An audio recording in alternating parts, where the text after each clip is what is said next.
Hello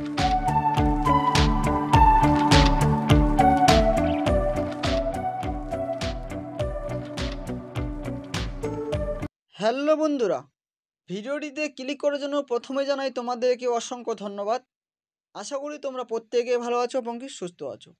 তো আজকের ভিডিওর টাইটেল হতে চলেছে, যারা 4 ইয়ার্স আন্ডার গ্র্যাজুয়েট প্রোগ্রাম করছে 2 সেমিস্টারে ভর্তি হয়েছো, তাছাড়া তোমাদের যদি পলিটিক্যাল সাবজেক্টটি থেকে থাকে, তাহলে আজকের ভিডিওটি শুধুমাত্র তোমাদের জন্য। তো চলো ভিডিওটি একটা ছোট্ট ইন্ট্রো পরে শুরু করি। তো তোমাদের প্রত্যেককে আরগুরু দর্শন ইউটিউব চ্যানেলে স্বাগতম। তো আমি রতন আজকে তোমাদের কাছে গৌরবঙ্গ ইউনিভার্সিটির যারা 4 ইয়ার্স আন্ডার গ্র্যাজুয়েট কোর্সে ভর্তি হয়েছো, বর্তমানে 2 সেমিস্টারে পড়ছো, যাদের পলিটিক্যাল সায়েন্স সাবজেক্টটি রয়েছে মেজর অ্যান্ড মাইনর কোর্সে, পেপার কোড MC3 মেজরের ক্ষেত্রে অ্যান্ড মাইনরের ক্ষেত্রে MN2। তো MC3 অ্যান্ড MN2 এর যে পেপার নেম বা সাবজেক্ট নেম যেটা রয়েছে তোমাদের আন্ডারস্ট্যান্ডিং পলিটিক্যাল থিওরি।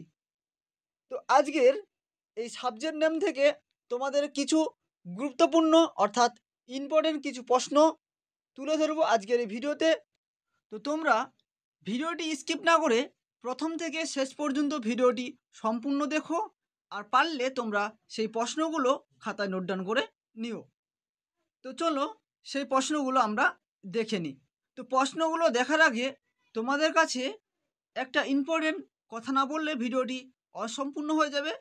সেটা হচ্ছে, তোমাদের যে 2 সেমিস্টার এক্সাম হবে পলিটিক্যাল অর্থাৎ রাষ্ট্রবিজ্ঞান বিষয়টি, সেটা কিন্তু তোমাদের 5 নম্বরের 2টি প্রশ্ন থাকবে আর 15 নম্বরের 2টি প্রশ্ন থাকবে।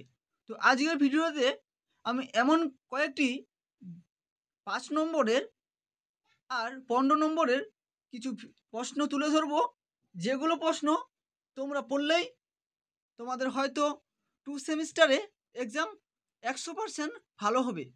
তো চলো বেশি কথা না বলে আমরা সেই প্রশ্নগুলো দেখে নিই।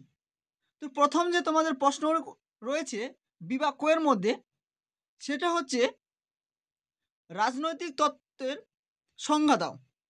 আদর্শিক এবং অভিজ্ঞতামূলক রাজনীতির তত্ত্বের মধ্যে একটি পার্থক্য লেখো।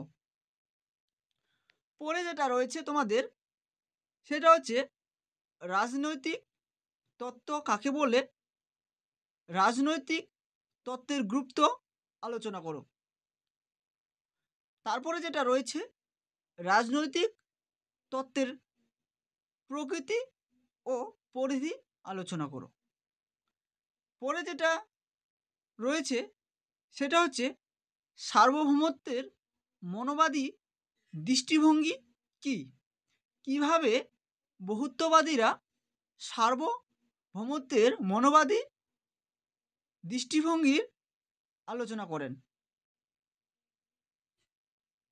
তারপরে যেটা রয়েছে TH গ্রিন এবং ইবার্গ এর বিশেষ উল্লেখ সহ রাজনৈতিক বাধ্যবাধকতা এবং প্রতিরোধের অধিকারের অর্থ ও প্রকৃতি আলোচনা করো। তারপরে যেটা রয়েছে ডেভিড হেল্ট দ্বারা প্রস্তাবিত অংশগ্রহণমূলক গণতন্ত্রের প্রকৃতি এবং বৈশিষ্ট্যগুলি ব্যাখ্যা করো। এই প্রশ্নটি আবার এইভাবেও থাকতে পারে। এই প্রশ্নটির অ্যান্সার কিন্তু এক হবে, সবগুলোই এক, কিন্তু একটু প্রশ্নটি অন্যরকমভাবে ঘুরিয়ে দিয়েছে। সেটা হচ্ছে অংশগ্রহণমূলক গণতন্ত্রের সংজ্ঞা দাও। ডেভিড হেল্ট দ্বারা প্রস্তাবিত অংশগ্রহণমূলক গণতন্ত্রের ব্যাখ্যা করো। এরপরে যেটা রয়েছে তোমাদের গণতন্ত্র কি, পদ্ধতিগত গণতন্ত্র এবং মৌলিক গণতন্ত্রের পার্থক্য লেখো। তারপরে যেটা রয়েছে গণতন্ত্রের সংজ্ঞা দাও। প্রতিনিধিমূলক গণতন্ত্রের বৈশিষ্ট্যগুলি নিজের ভাষায় আলোচনা করো। অংশগ্রহণমূলক গণতন্ত্রের বৈশিষ্ট্য লেখো। তারপরে যেটা রয়েছে, সার্বভৌমিকতা সম্পর্কে একাত্মবাদীর তত্ত্বটি ব্যাখ্যা করো। এই একাত্ম প্রশ্নটি পড়তে গেলে তোমাদের বহুত্ববাদী তত্ত্বটি পড়তে হবে, বা পড়লে তোমাদের সুবিধা হয়। পড়ে যদি তোমরা রাখো তাহলে তোমাদেরই ভালো। যেমন এটা এইভাবে থাকতে পারে, সার্বভৌমিকত্বের একত্ববাদী ও বহুত্ববাদী তত্ত্বের মধ্যে প্রধান পার্থক্য লেখো। সেই জন্য তোমাদের বললাম, একত্ববাদী তত্ত্বটি পড়তে গেলে বহুত্ববাদী তত্ত্বটি পড়ে রাখবে। তো আজকের এই প্রশ্নগুলো ছিল তোমাদের 15 মার্কের। যদি ভিডিওটি ভালো লাগে অবশ্যই লাইক করবে এবং ভিডিওটি তোমাদের বন্ধুদের কাছে শেয়ার করতে ভুলবে না। এবার দেখে নেব আমরা 5 নম্বরে কিছু প্রশ্ন। তো 5 নম্বর প্রশ্নগুলো দেখার আগে তোমাদের কাছে ছোট্ট একটা রিকোয়েস্ট, তোমরা যদি আরগুরু দর্শন ইউটিউব চ্যানেলটির প্রথমবার ভিজিট করে থাকো তাহলে অবশ্যই চ্যানেলটি সাবস্ক্রাইব করে রাখো এরকম নিত্য নতুন ভিডিও পেতে। তাছাড়া তোমরা যদি আরগুরু দর্শন ইউটিউব চ্যানেলের যে ফেসবুক পেজ রয়েছে সেটার লিঙ্ক এই ভিডিওর ডেসক্রিপশন বক্সে পেয়ে যাবে, পারলে সেই ফেসবুক পেজটি ফলো করে রাখো। সেই ফেসবুক পেজটিতেই আগেই বলে দেওয়া হয় এরপরে কোন ভিডিও ইউটিউবে আসতে চলেছে। তাছাড়া তোমাদের জন্য রয়েছে টেলিগ্রাম গ্রুপ, আরও রয়েছে হোয়াটসঅ্যাপ গ্রুপ, তোমরা সেই গ্রুপগুলোতেও জয়েন হতে পারো। তো চলো এখন আমরা যে 5 নম্বরের প্রশ্নগুলো রয়েছে সেগুলো দেখে নিই। বিভাগ ক্ষয়ের মধ্যে 5 নম্বরের যে প্রথম প্রশ্নটি রয়েছে সেটা হচ্ছে রাজনীতির অর্থ।